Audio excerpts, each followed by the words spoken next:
everyone, welcome to the Uncensored match build-up show for the Champions League qualifier against Hoffenheim. I am joined by John Machin, by Jim Boardman from The Mirror, and by Will from Globall Coach for the show. Thanks very much for joining me. We've just done near enough an hour on the Watford game. That's why we're all dead happy, basically. Now we're gonna bring the positivity as Liverpool play Hoffenheim. I suppose first and foremost, John, the Champions League is so near now. It's a tough game against Hoffenheim, but it's exciting just to be at this stage, isn't it? Well, absolutely, back in Europe, and looking forward to some big nights. But it is a tough game to start off. I mean, someone tweeted before the draw, "Oh, I hope we get Hoffenheim because Klopp will know all about them." I thought to myself, no, can't follow that logic at all. Get the easiest team you can. Yeah. But I don't know enough about Hoffenheim, I'll be honest, to say I'm totally comfortable with it, because I just don't know. Someone told me that they're all really tall players, which I thought, oh my God. Here we go again. Here we go again, yeah. I think if you look at one of their strikers, I think it's pronounced Kevin Wagner. You know, 6 foot odd, very strong guy, good at holding the ball up, good feet for his size as well.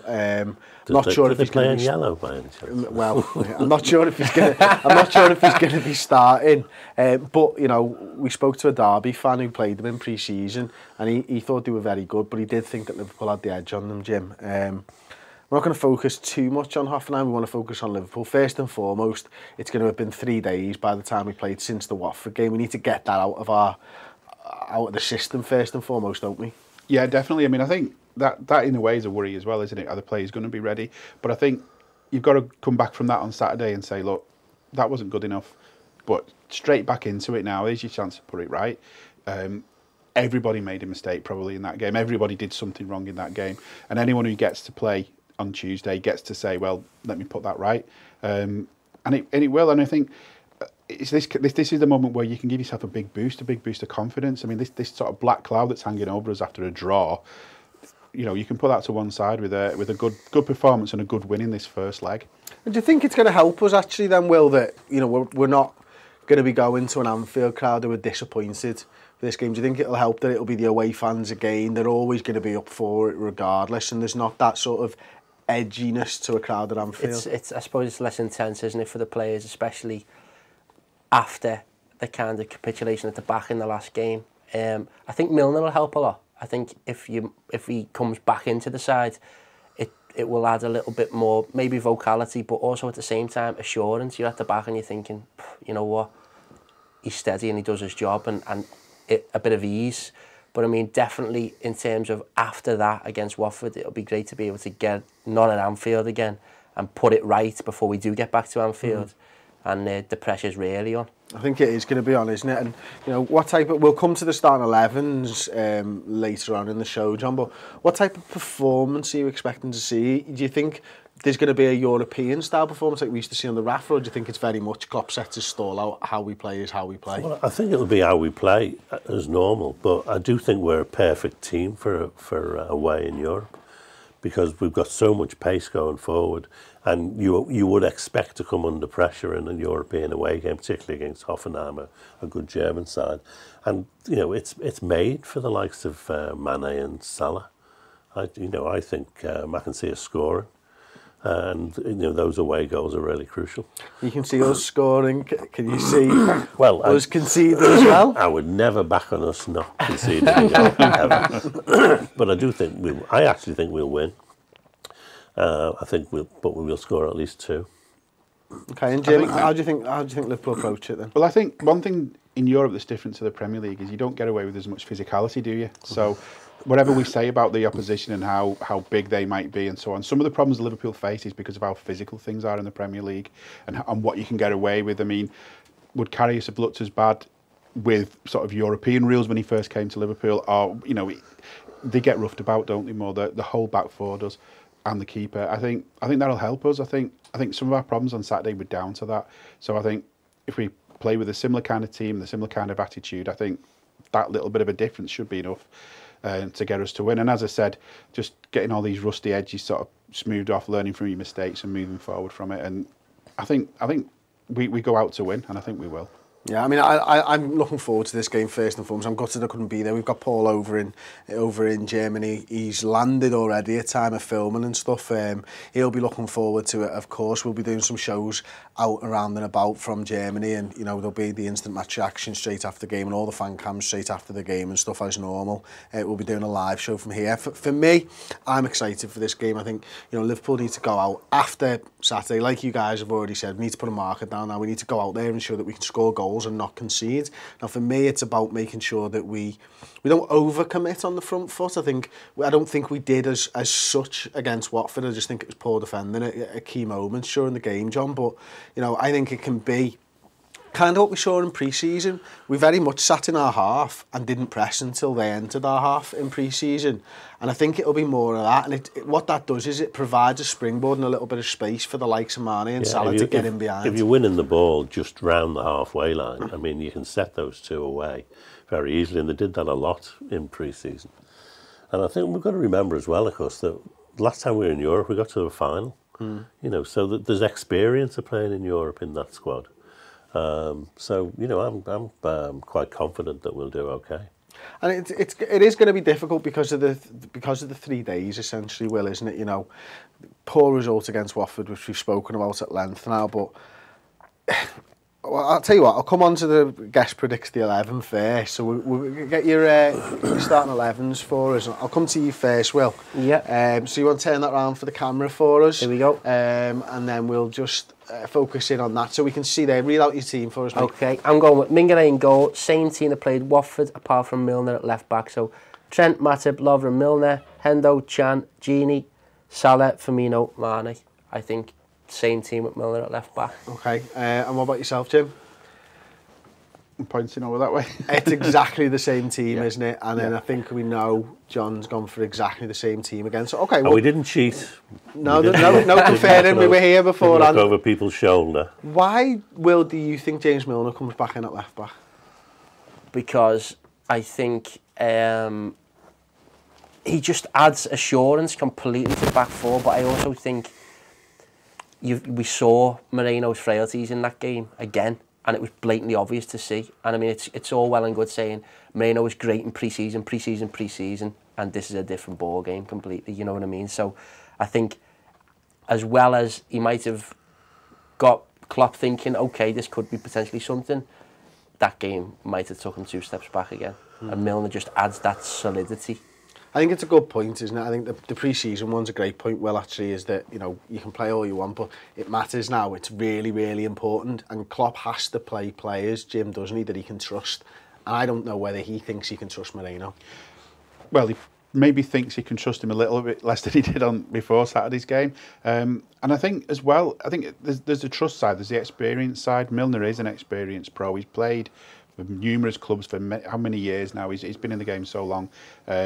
It's that bit of level-headedness, because things can get out of hand in European fixtures. But also, I think Liverpool are going to be slightly less attack-minded in this game. They've got to be a little, not saying they're going to go out and defend, they've got to be a little bit more cautious. I think, to me, Saturday was going to be more or less all-out attack. That was the idea. I don't think they're going to be quite so sort of gung-ho, if you like, this time round. But really, as well, how many other options do we have for the other positions? I think that, in a way, is the only position where you could look at and instantly say, let's swap him. I'm not sure you can at the moment with the players that are available. You can do that too much throughout the rest of the side. I don't think you can do it without going to, and we touched on this briefly, and I touched on it in my starting 11 show last week. The only other change that you could make, and I don't think he will, is that you drop Firmino back into the 10 and play a proper 4-2-3-1. And then you maybe look for someone like an Origi or a Solanke, preferably a Solanke, to hold the ball up and bring those guys into play. And that could work, and it is quite a European thing to do, especially in an away leg. Yeah, but I just think you trust Firmino to do, what's necessary, and he does create chances for people because of the way he moves around the pitch.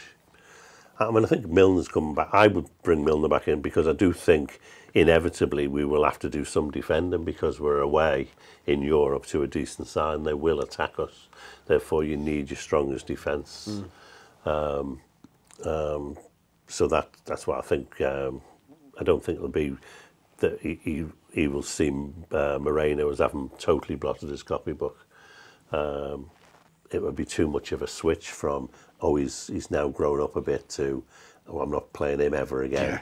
But I do think Milner will come in to strengthen the defence. I think he has to, and you know, I agree with you. And without giving too much away, my starting 11 is going to be very similar to those, and I think it has to be. It is a bit of a worry, though, Will, isn't it, that we're second game of the season and we're all afraid to change the first team that drew against Watford, by the way. But you ain't got many options, as Jim was saying.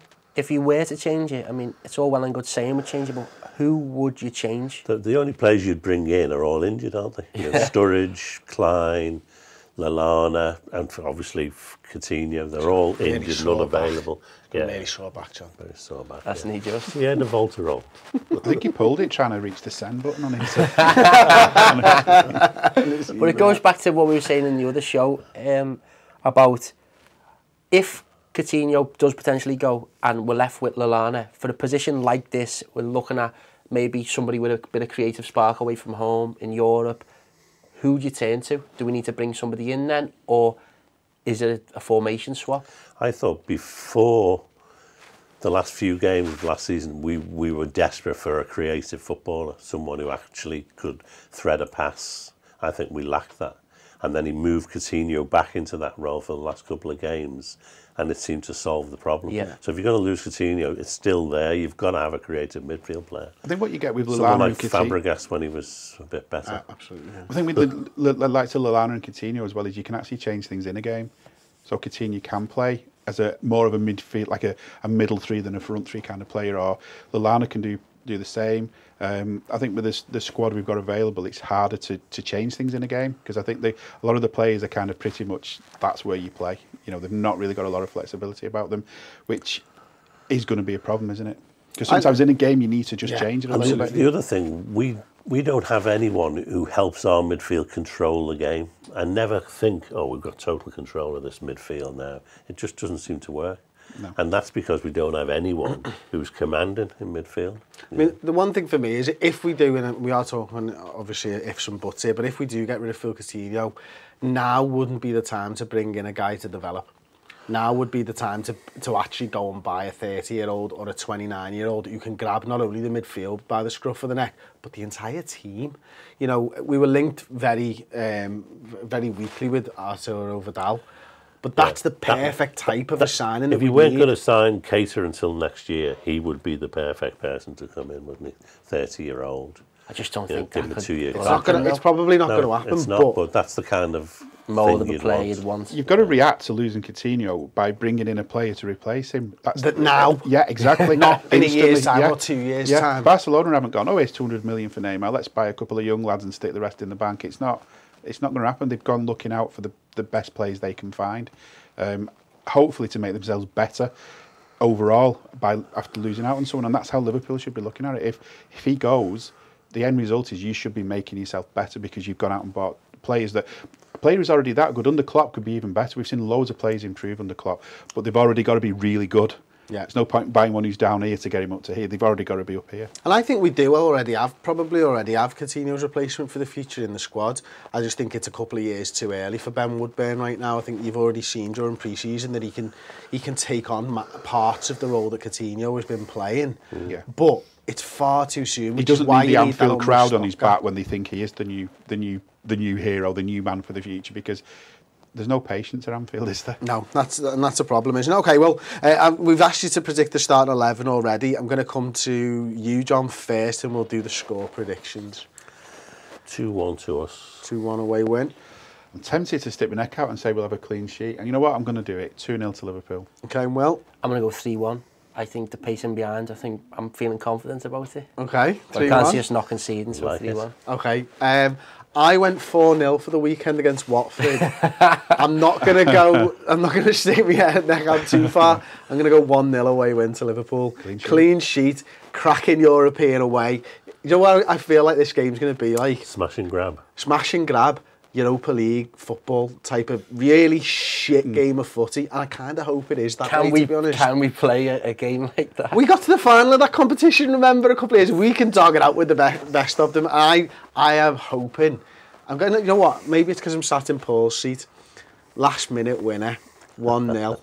I'd love it if we won 1-0 with a minute to go. 93rd minute, fuck it, why not? Wijnaldum header. Why not? Yeah. It's all the backpedaling on social media is good when it's the last minute winner as well, isn't it? It's brilliant. You know, it doesn't Well, you come away really happy, don't you? You do, it's really, you forget the other 92 minutes of absolute shit that you've had to sit through. I can't wait for it anyway. I'm really excited to see how we play against Hoffenheim. Thank you very much for watching the show. Will from Global Coach. If you don't know what Global Coach is, Will, now's your time to plug it, mate. Global Coach is your Monday Night Football for real. Go and follow us on Twitter, Instagram, Facebook, at Global Coach. We help elite clubs, MLS clubs, Premier League clubs. Go over to our social media and check out what we do. Okay, and Jim, you know Jim Boardman is anyway. I don't need to plug him at all. He plugs himself just by being here. I'm John Chilwell Charabangs. There we go, and also Paul Start. But thank you very much for watching. Thank you very much for subscribing, and we'll see you hopefully after Liverpool beat Hoffenheim with a 93rd minute winner from Marco Grujic off the bench. There you go. Thanks for watching. I'll see you next time.